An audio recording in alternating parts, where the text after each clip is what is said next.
నమస్తే, welcome to Leo. మనతో ఉన్నారు పొలిటికల్ అనలిస్ట్ శ్రీలీల గారు. నమస్తే అండి. నమస్తే అండి. వైసీపీ నేతల్లో భారీ మార్పులు. గతంలో రెంకలు వేసినటువంటి ఒక నేతలందరూ కూడా ఇప్పుడు చాలా సైలెంట్ అయిపోవడం చూస్తున్నాం. అదేగాక లిక్కర్ స్కామ్లో మనం చూసుకుంటే ఎవరైతే చెవిరెడ్డి గారు ఏదైతే సిట్టికి సంబంధించినటువంటి పోలీస్ అధికారుల వాళ్ళ ఆఫీస్ ఎదురుగానే ఒక ఇల్లు తీసుకుంటాను, మీ సంగతి ఏందో చూస్తానని చెప్పేసి అన్నారు. కానీ ఈరోజు వచ్చేసి వెన్నునొప్పి అని చెప్పి మాట్లాడుతున్నారు. వాస్తవానికి 3 తరాల నుంచి కూడా విజయసాయిరెడ్డి గారు ఉన్న జగన్పై మనసు విరిగిపోయిందని చెప్పేసి అన్నారు. అదేవిధంగా చూసుకుంటే ఒక్కొక్కటి నన్ను రెచ్చగొడితే జగన్ సంబంధించిన అన్నీ కూడా బయట పెడతా అని చెప్పి ఇంకో రకంగా మాట్లాడుతున్నారు. వీళ్ళే కాకుండా నారాయణ స్వామి లాంటి వాళ్ళు ఒక డిప్యూటీ సీఎంగా, ఒక ఎక్సైజ్ మినిస్టర్గా ఉన్నటువంటి ఒక తాను కూడా వచ్చేసి ఇప్పుడు అంతా కూడా పైవాడికి తెలిసి ఏం జరిగిందని చెప్పేసి పూర్తి గుట్టు రట్టు బయట చేస్తున్నారు. సో గతంలో ఉండే వైసీపీ నేతలు ఎవరైతే ఉన్నారో కొడాలి నాని ఏదైతే విరుచుకుపడి బూతులు మంత్రిగా ఉన్నటువంటి కొడాలి నాని ఇప్పుడు ఎక్కడ ఉన్నాడో కూడా తెలియని పరిస్థితి. అదేవిధంగా చూసుకుంటే వల్లభనేని వంశీ కూడా గతంలో ఎన్నో రకాల మాట్లాడిన మాటలు చూస్తే ఇప్పుడు అరెస్ట్ అయ్యి జైలు పాలైన తర్వాత పరివర్తన చెందేమో కనీసం ఇంటి నుంచి బయటికి కూడా రాని పరిస్థితి. అదేవిధంగా చూసుకుంటే పేర్ని నాని కూడా గతంలో ఎంతో మొత్తుకున్నాడు, ఇప్పుడు ఆ యొక్క సౌండ్ లేదు. సో బేస్ ఎందుకో తగ్గింది, ఎందుకో వైసీపీ వెనకబడిందా అనేటువంటి ఒక మాట వినిపిస్తుంది. దేని గురించి, ఎందుకంటే ఏం చెప్తారు? వైఎస్ఆర్సీపీ పార్టీ అంటే యువజన రైతు శ్రామిక పార్టీ అని ఏదో పెట్టుకున్నారు. కానీ అసలు ఈ పార్టీ ఎవరిది, ఎక్కడి నుంచి వచ్చింది? జగన్మోహన్ రెడ్డి గారు పెట్టారా, లేకపోతే రాజశేఖర రెడ్డి గారి ప్రేమ మీద, అతని మీద ఉన్న అభిమానంతో ఒక వ్యక్తి పెట్టారా? శివకుమార్ అనే వ్యక్తి పెట్టారని ఆ పార్టీ తను లాక్కున్నాడు. అంటే ఎక్కడ చూసినా కూడా వీళ్ళు మోసం చేయటం, అందితే జుట్టు, అందకపోతే కాళ్ళు. మరి పార్టీ లాక్కున్న తర్వాత ఆ పార్టీ పెట్టిన వ్యక్తినే సస్పెండ్ చేయటం, పార్టీలోంచి పంపించేయటం. మరి దీంట్లో ఉన్న ఎమ్మెల్యేలు వీళ్ళందరూ ఎక్కడి నుంచి వచ్చారు? కాంగ్రెస్ లోంచి వచ్చారు. మరి ఆ కాంగ్రెస్ లో గతంలో ఇతన్ని సీఎం చేయలేదని వాళ్ళని విభేదించి పక్కకు వచ్చి దాంట్లో ఉన్న వాళ్ళని లాగేసుకున్నాడు జగన్మోహన్ రెడ్డి. 16 నెలలు జైల్లో ఉన్నప్పుడు ఈయన కోసం కష్టపడి పనిచేసిన చెల్లెలు ఇప్పుడు ఎక్కడుంది? అంతా తానై మరి కన్న తల్లి ఎంత గొప్పగా కొడుకు గురించి రాష్ట్రం అంతా పర్యటించి తన గురించి చెప్పిన వ్యక్తి ఈ రోజున ఎక్కడుంది? ఏ స్థాయిలో వీళ్ళు కోర్టులో మరి వాదనలు చేసుకుంటున్నారో చూసాం. మరి బాబాయ్, మరి ఆ బాబాయిని చంపేసి నరికేసి మరి గుండెపోట, గొడ్డలిపోట, రక్తపు వాంతుల, నారాసుర రక్త చరిత్ర మరి ప్రజలందరికీ తెలుసు. మరి ఇంత చరిత్ర ఉన్న వీళ్ళు ఈ రోజున మరి 16 నెలలు జైల్లో ఉండొచ్చిన వ్యక్తిని సీఎం సీట్లో కూర్చోబెట్టడానికి కారణమైన ఆంధ్ర రాష్ట్ర ప్రజలు. అంటే కూర్చోబెట్టే వరకు తెలియలేదు అసలు అతను ఏంటి, ఏ విధంగా పరిపాలిస్తాడు, రాజశేఖర రెడ్డిలానే ఉంటాడా లేకపోతే ఇంకెలా ఉంటాడు అనేది కూడా తెలియకుండా యువకుడు బాగా పరిపాలిస్తాడు. మరి మాటలు చూస్తే కోటలు దాటుతున్నాయి, అరచేతిలో వైకుంఠమే ఇంకా అనేది తెలియకుండా పాపం నిజంగా ఇతను ఒక స్వర్గసీమ చేస్తాడు ఆంధ్ర రాష్ట్రాన్ని అని చెప్పి పట్టాభిషేకం చేశారు. మరి అతను చూస్తే జగన్మోహన్ రెడ్డి కాదు, మోహిని అంటే అందమైన స్త్రీ అని మనం చెప్పుకుంటాం పురాణాల్లో. ఇతను జగన్మోహిని అని.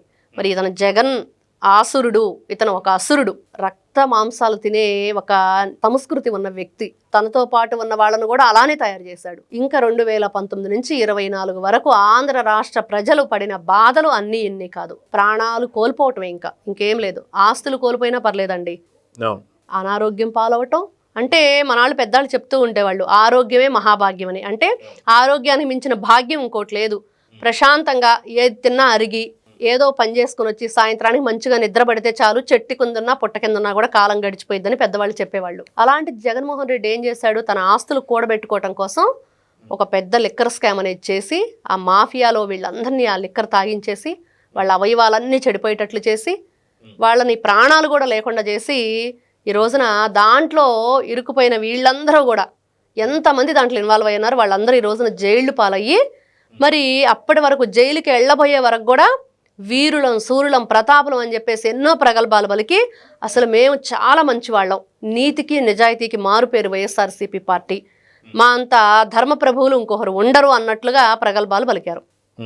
అరెస్ట్ అయ్యి నేరం నిరూపించబడుతుంది, కోర్టులో వాదోపవాదాలు జరుగుతున్నాయి, చాలా ఒక కీలక స్థాయిలో ఉంది కేసు అన్నప్పుడు ఈ రోజున బ్రతివులాడుకోవటం. పిఎస్ఆర్ ఆంజనేయులు కూడా అదే చేశాడు. జగన్మోహన్ రెడ్డి చేసిన అవినీతిలో భాగమైన పిఎస్ఆర్ ఆంజనేయులు ఏం చేశాడు, అస్సలు నన్ను అరెస్ట్ చేసేవాడి దమ్ము ధైర్యం ఎవరికైనా ఉందని మాట్లాడిన వ్యక్తి కొన్ని రోజుల్లో మీరు ఏం చెప్పమంటే అది చెప్తాను, మీరు ఎట్లాంటి కండిషన్స్ పెట్టినా నాకు ఓకే, నాకు మాత్రం బెయిల్ ఇవ్వండి అని చెప్పేసి దండాలు పెట్టేశాడు. అంటే వీళ్ళు అన్నీ కూడా ఎలా అంటే మేకపోతు గాంభీర్యం, చేసిన తప్పుల్ని బుకాయించి తప్పించుకొని తిరుగుదామని చేసే ప్రయత్నం చేసి విఫలమయ్యి ఈ రోజున కాళ్ల బేరానికి వచ్చారు. క్లియర్గా అర్థమవుతుంది. పిఎస్ఆర్ ఆంజనేయులే కాదు, పోసాని కృష్ణమురళినే కాదు, లేకపోతే ఈరోజు చూస్తున్న చెవిరెడ్డి భాస్కర్ రెడ్డినా, ధనుంజయ రెడ్డా, లేకపోతే మిథున్ రెడ్డి ఎంపీ. అసలు నేను ఎంపీని ఎక్కడో ఢిల్లీలో ఉంటూ రాజ్యసభలో ఉంటూ నాకేంటండి పని ఆంధ్ర రాష్ట్రంతో, నేను ఎందుకు చేస్తాను అసలు మద్యం కుంభకోణం అని చెప్పి మాట్లాడాడు. ఈ రోజున మరి లోపలికి వెళ్తే బయటకు వచ్చే పరిస్థితి లేదు. ఎందుకు లేదు? ఎవరిని ఇక్కడ అనాలి? ఆయన చెప్పిన మాటలు నిజమా అబద్ధమా? ఈ రోజున కోర్టులే చెప్తున్నాయి. అంటే వీళ్ళు చెప్పిందేంటి, చేసిందేంటి, ఆంధ్ర రాష్ట్ర ప్రజల జీవితాలతో ఏ విధంగా ఆటలాడారు. వీళ్ళు మొన్నటి వరకు కూడా ఇష్టానుసారంగా ఎగిరెగిరి పడ్డారు. రోజా చెప్పింది కదా, ఎగిరెగిరి పడితే ఎగిరెగిరి తంతామని. ఈ రోజున పోలీసులు తంతున్నారు, ప్రజలు తన్నారు. ఆల్రెడీ 11కు పరిమితం అయి పక్కన పడేశారు. అంటే వీళ్ళు చేసిన తప్పులు తప్పించుకోవడానికి మళ్ళీ అబద్ధాలు ఆడటము. వాళ్ళు కూడా ఇప్పుడు భూమన కరుణాకర్ రెడ్డి ఒకరు, ఎవ్వరూ కూడా ఎక్కడా కూడా కొబ్బరి చిప్పల మంత్రి అని పేరుగాంచిన వెల్లంపల్లి శ్రీనివాసరావు, ఆయన చేసింది ఏంటి? ఒక కన్నుకు దెబ్బ తగిలితే ఇంకో కన్నుకి కట్టుకట్టుకున్నాడు. ఇట్లాంటి వ్యక్తులందరూ కూడా ఆ పార్టీలో ఉన్నారు. వీళ్ళ మార్పులు మారు మనసు పొందటం అని జగన్మోహన్ రెడ్డికి తెలుసు. 4 గోడల మధ్య బైబుల్ చదువుతాడు. మరి అలాంటి మారు మనసు పొంది వీళ్ళందరూ కూడా చేసిన తప్పులు ఒప్పుకుంటే ఇక్కడ పోలీసులకి ఇబ్బంది ఉండదు, కోర్టులకి ఇబ్బంది ఉండదు, ప్రజలకి ఇబ్బంది ఉండదు. ఎవరి శిక్షకి వాళ్ళు అనుభవిస్తే చక్కగా.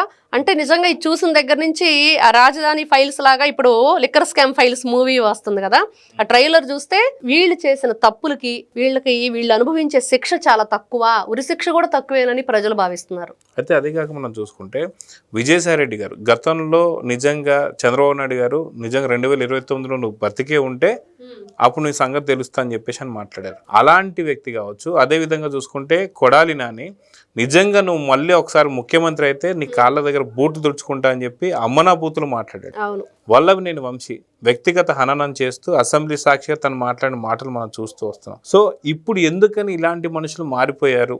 ఎందుకని ఇప్పుడు పూర్తి స్థాయిలో మీరు ఎలాంటి విచారణ అడిగినా సరే నేను దానికి సరైన సమాధానం చెప్తా అని చెప్పి మారారు అంటే ఎలా చూడాలంటారు? గతంలో సామంతరాజులుగా మీసాలు తిప్పినటువంటి ఒక ఎవరైతే వైసీపీ నేతలు ఉన్నారో ఈరోజు వీళ్ళు ఉన్నటువంటి ఒక పరిస్థితిని ఎలా చూడాలి అంటే? ఇక్కడ అధికార గర్వం అంటారు, అధికార మదం అంటారు. అధికార గర్వం అంటే వాళ్ళు కొంచెం అధికారం రాగానే తన పక్కన ఉన్న స్నేహితులను వాళ్ళని మర్చిపోవటం, లేదా వాళ్ళకి సరైన గతంలో వీళ్ళు మెలిగినట్లు మెలగపోవటం వల్ల వీళ్ళు అధికారం రావటం వల్ల గర్వం వచ్చింది అనుకుంటాం. కానీ అధికారం మదం అంటే ఎలా ఉండిద్దంటే వైఎస్ఆర్సీపీ పార్టీ అధికారంలో ఉన్నప్పుడు వాళ్ళు ప్రవర్తించిన తీరు, ఈ బూతులు మాట్లాడటం కానివ్వండి, క్యారెక్టర్ అసాసినేషన్ చేయటం కానివ్వండి, చిన్న పెద్ద మంచి చెడు మహిళలు పురుషులు అనే విచక్షణ లేకుండా నోటికి ఏదొస్తే అది ఎవడిస్తానన్నాడు అని చెప్పేసి మాట్లాడాడు కదా కొడాలి నాని.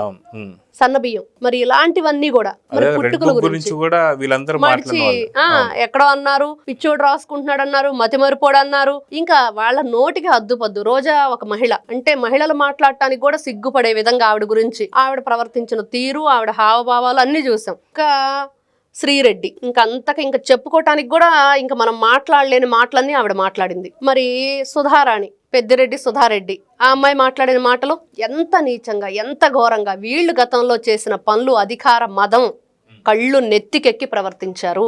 బోరుగడ్డ అనిల్ కూడా మనం చెప్పుకోవాలి. బోరుగడ్డ అనిల్ ఏంటి, లేకపోతే ఆ ఇంకొక ఎంపీ ఉన్నాడు కదండి ఆయన నందిగామ సురేష్ ఏంటి, ఒకరు కాదు ఇద్దరు కాదు, పోసాని కృష్ణమురళి, ఇంకా గోరంట్ల మాధవ్ అంటే ఇంకా అసలు ఆయన వాట్సాప్ గవర్నెన్స్ చూసాం కదా. మరి మనుషుల్ని చంపి డోర్ డెలివరీ ఇవ్వటం ఎమ్మెల్సీ అనంతబాబు. అధికారంలో ఉన్నప్పుడు అధికార మదంతో మాట్లాడటం ఒకటైతే, ఇంకా కళ్ళు మూసుకుపోయి జగన్మోహన్ రెడ్డి ఇప్పుడు కళ్ళు మూసుకోండి అంటున్నాడు, అప్పుడే వీళ్ళ కళ్ళు మూసుకుపోయినాయి.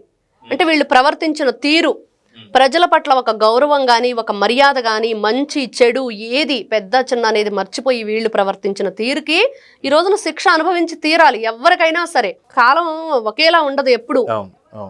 ఒక బళ్ళు ఓళ్ళు అవుతాయి అన్నట్లుగా ఇట్లాంటి వాళ్ళు గతంలో ఎగిరెగిరి పడిన వాళ్ళందరూ కూడా ఈ రోజున అణిగిమణిగి ఉండాలి. ఎందుకంటే ప్రజాప్రభుత్వం వచ్చింది, ప్రజలు ఈ రోజున బయటకు వచ్చి మాకు అన్యాయం జరిగింది అని చెప్పుకోగలిగిన శక్తి వాళ్ళకు వచ్చింది, ధైర్యం వచ్చింది. మరి ఇలాంటి పరిస్థితుల్లో వీళ్ళందరూ కూడా గతంలో మాట్లాడటానికి కారణం ఇదే. మేము 30 సంవత్సరాలు పరిపాలిస్తాం, మెయిన్ టార్గెట్ అదేనండి వాళ్ళది. మెయిన్ అదే దీనిలో ఉండిపోయి దానిలో నుంచి బయటికి రాలా పాపం వాళ్ళు. ఇంకా 30 సంవత్సరాలు మమ్మల్ని ఎవరు ఏది చేసలేదు, అవినీతి అడిగేవాళ్ళు లేరు, ఎక్కడ ఏం చేసినా మేమే ఉంటాం కాబట్టి మళ్ళీ క్వశ్చన్ చేసేవాళ్ళు ఉండరు, ఇంకెందుకు పరిపాలన అంతా మాదే. అందుకని చెప్పేసి దాళ్లు చేయటాలు, నామినేషన్లు వేయనీయకుండా చేయటాలు కానివ్వండి, కత్తులతోటి రాళ్లతోటి, ఇంకా పెద్ద చిన్న మర్చిపోయి మరి ఆ చిదిరి అప్పలరాజు అనే వ్యక్తి నారా చంద్రబాబు నాయుడు గారిని మాట్లాడాను మాటల అసెంబ్లీ సాక్షిగా. అసలు ఒక గౌరవమైన సభని ఎంత దిగజార్చేశారు. ఇంకా అసెంబ్లీ చూడగలిగామా? ప్రతి ఒక్కరికి అంటే అంత పెద్ద ఆయన రాజకీయ అనుభవం ఉండి అంత గొప్పగా ఒక రాష్ట్రానికి రాజధానిని ఏ విధంగా నిర్మించాడు, హైదరాబాద్ సైబరాబాద్ సృష్టికర్తగా ఒక హైటెక్ సీఎంగా ఉన్న వ్యక్తిని వీళ్ళ అసెంబ్లీ సాక్షిగా అవమానిస్తుంటే ప్రతి ఒక్కరి హృదయం ద్రవించిపోయింది.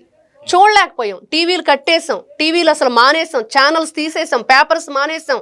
ప్రతి ఒక్కరికి ఇది ఒక పార్టీకా లేకపోతే ఇచ్చే గౌరవం కాదు, ఒక మనిషికి ఇచ్చే గౌరవం, ఒక నాయకుడికి ఇచ్చే గౌరవం. అంటే ఒక సమర్థవంతమైన నాయకుడు పనిచేస్తుంటే ఎలా ఉండిద్ది, ఆ రాష్ట్రం ఏ విధంగా తీర్చిదిద్దబడుతుంది, అట్లాంటి వ్యక్తికి అసెంబ్లీలో అవమానం జరుగుతుంటే ఎవరైనా తట్టుకోగలమా? ప్రతి ఒక్కరికి అదే ఆ మనసు ద్రవించిందే వీళ్ళని ఆ ఉప్పెన్లో కొట్టుకుపోయేలా చేసింది. అయితే అదే సిదిరి అప్పలరాజు మళ్ళీ మాట్లాడుతూ మళ్ళీ నేను ఏదైనా మాట్లాడితే మీరు అరెస్ట్ చేస్తారని చెప్పి కూడా అన్న సందర్భాలు మనం చూసాం.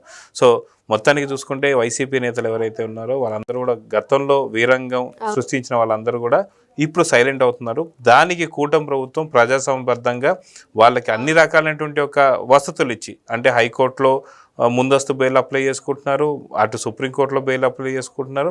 ఏది కాదన్నప్పుడు వాళ్ళకే వాళ్ళే వచ్చి నిన్న సంజయ్ లొంగిపోయినట్టు సిఐడి చీఫ్ అలా లొంగిపోతున్నారు. సో చూద్దాం జరగబోతుంది. నమస్తే. నమస్తే. Please subscribe to Leo News for more videos.